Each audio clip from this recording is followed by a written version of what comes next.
doutora Estela Mares Grespan, mais uma vez na janela da Paulista.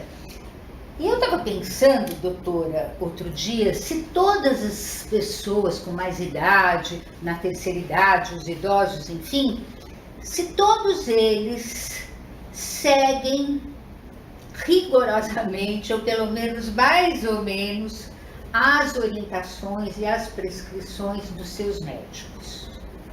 Não, isso é um problema mundial, Isabel. Não se trata apenas de aderência ao tratamento, os jovens também têm esse problema de aderir ao tratamento, especialmente das doenças crônicas.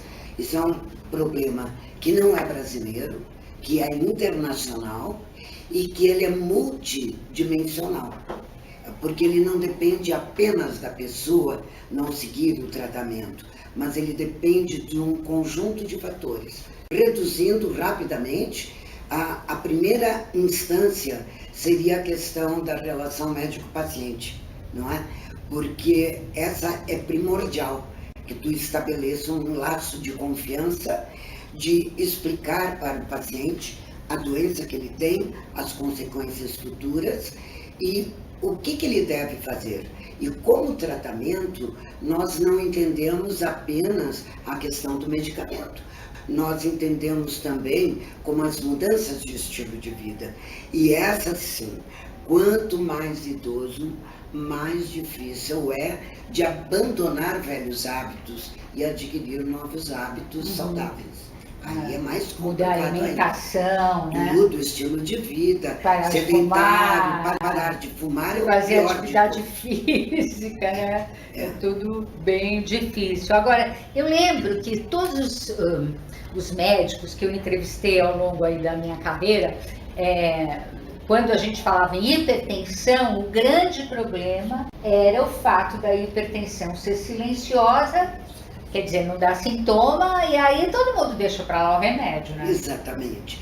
Então, nesses aspectos que envolvem, como eu te falei, primordialmente o binômio médico-paciente, na questão do paciente, exatamente isso, se a doença é sintomática ou assintomática.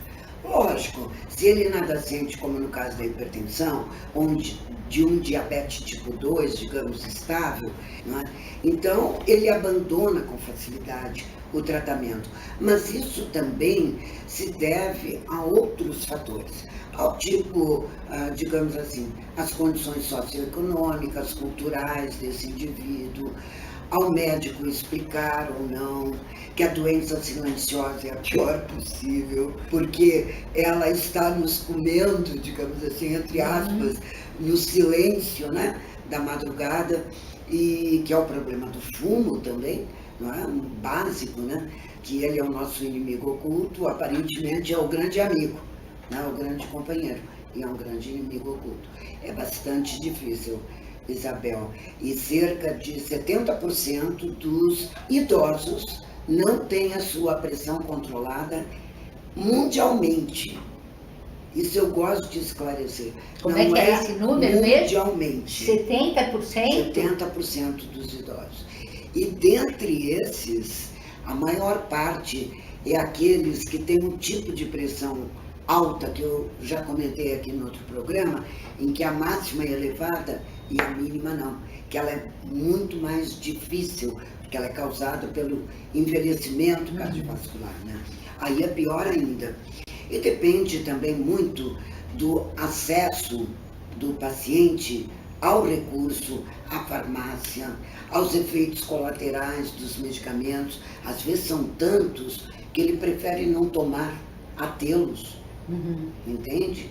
Então, tem toda uma dinâmica envolvida nisso que nós não podemos jamais culpar apenas o paciente por não seguir o tratamento. Não. Tem muitas questões envolvidas, o apoio do Estado, as políticas econômicas, por exemplo, com o advento do SUS, com toda a precariedade dele, houve uma redução enorme da mortalidade, com a farmácia popular que que trouxe para o paciente a possibilidade de se tratar com medicamentos básicos e essenciais, não é? Isso tudo nos ajudou bastante e aumentou a aderência ao tratamento. Aumentou, né? Aumentou. Sim, claro, porque a farmácia popular, então, é uma maravilha, né? Sim. Porque ela fornece mesmo esses medicamentos básicos para hipertensão, Sim. diabetes, tudo isso, né? Sim, exatamente. Doenças degenerativas, inclusive, do envelhecimento, tudo isso. Exato, que hoje são as grandes causas de mortalidade ou de morbidade. Segundo dados de pesquisa domiciliar, acima dos 80 anos, 70% dos idosos têm várias comorbidades. E dentre esses, um grande número é o que nós chamamos de idoso frágil. Ele depende de um meio social que lhe dê suporte. O que complica ainda mais. Complica ainda mais. Bom, o que você diria para o nosso web espectador lá do outro lado sobre isso? O que fazer ele próprio, o que fazer com seu pai mais velhinho, sua mãe mais velhinha? Prestar atenção nisso? Como é que um caminho? Bom, vai depender do grau de autonomia do idoso. Se há um idoso autônomo, na hora que eu estabeleço uma relação com ele, eu viso, em primeiro lugar, cativá-lo para o tratamento. Explicar-lhe de uma forma muito pedagógica qual é a doença que ele tem, quais os riscos que estão envolvidos. Se ele não é autônomo, se ele já tem qualquer grau de deficiência cognitiva, aí entram os filhos. É o papel dos filhos ou de um cuidador que tem que orientar, demarcar o horário da medicação e ver se realmente administrar o medicamento. E aí você tem que envolver o cuidador nisso, de tal forma que ele entenda a necessidade e que ele a exerça de uma maneira com autoridade, mas sem autoritarismo, porque tem que haver sempre o respeito à autonomia do cidadão. Agora, se ele não é mais autônomo por uma doença cognitiva avançada, aí, então, o filho ou o cuidador toma as rédeas do processo. Ok, doutora Estela, muito obrigada pela sua presença mais uma vez aqui conosco. Obrigada.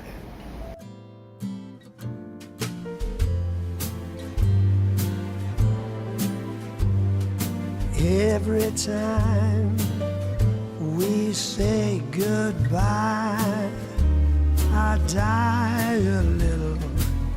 Every time we say goodbye.